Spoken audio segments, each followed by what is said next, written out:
Pada kesempatan kali ini, saya akan memberikan salah satu contoh kasus anak berkebutuhan khusus, yaitu anak dengan gangguan perilaku. Di sini saya mengambil kasus ADHD atau Attention Deficit Hyperactivity Disorder, di mana dalam kasus ini terdapat 3 faktor utama. Yang pertama yaitu inattention, anak mengalami kesulitan fokus untuk jangka waktu yang lama. Lalu yang kedua adalah hiperaktivitas, di mana anak sulit diam, jadi mereka akan terus bergerak.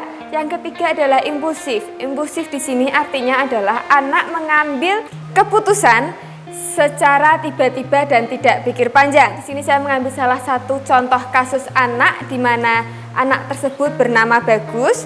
Jadi anak ini mengalami gerak refleks, yaitu dia selalu menggerakkan jari-jari tangannya. Entah itu dia saat belajar, atau dia saat berdoa, saat makan, dia akan condong selalu menggerakkan jari tangannya seperti ini. Dan itu digerakkan dengan tidak sadar. Selain itu dia juga sering membawa benda-benda kecil, kemudian dia genggam, akan dijadikan pecahan-pecahan kecil oleh dia. Jadi benda itu akan menjadi kecil-kecil sekali, seperti contohnya penghapus, kemudian ada bekas rautan pensil ya. Lalu pensil juga kadang dia pegang, dia begini-begini kan bisa jadi kecil sekali. Nah, dari kejadian ini saya menyimpulkan bahwa anak ini memiliki kecenderungan kepada ADHD tadi. Saya juga sudah melakukan wawancara kepada orang tuanya, bagaimana penanganan untuk anak ini. Dan jawaban dari orang tua tersebut, orang tua memberikan penanganan anak ini hanya diingatkan saja. Jadi dia sering diingatkan. Kalau tangannya sudah mulai bergerak tidak terkontrol, orang tua akan mengingatkan, "Nak, ayo tangannya diam." Atau kalau mungkin sudah memegang sesuatu dan sudah menjadi kecil-kecil, atau akan bilang, "Nak, sudah yuk bendanya ditaruh." Seperti itu.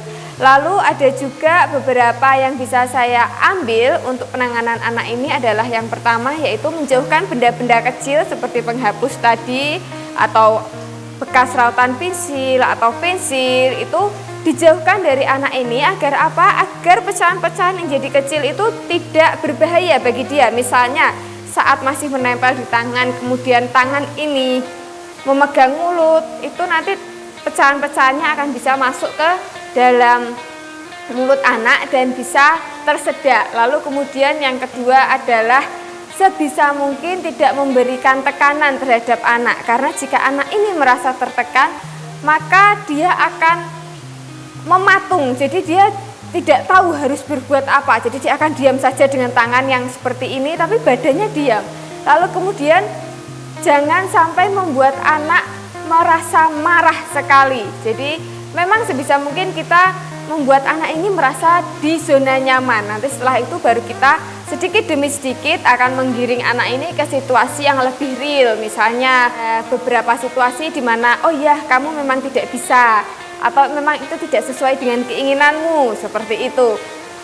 Lalu jika memang dirasa bahwa terapi-terapi yang diberikan orang tua, diberikan guru kurang maksimal untuk anak ini, maka barulah kita bisa meminta pertolongan kepada orang yang lebih berpengalaman. Di sini misalnya terapis, kemudian bisa juga seperti seorang psikolog atau psikiater yang memang bergelut pada bidang tersebut. Itu tadi adalah salah satu contoh kasus yang saya angkat dan saya coba jabarkan di sini, saya coba jelaskan. Semoga bisa memberikan pengalaman seperti apa harus menangani anak dengan kecenderungan ADHD tadi. Terima kasih.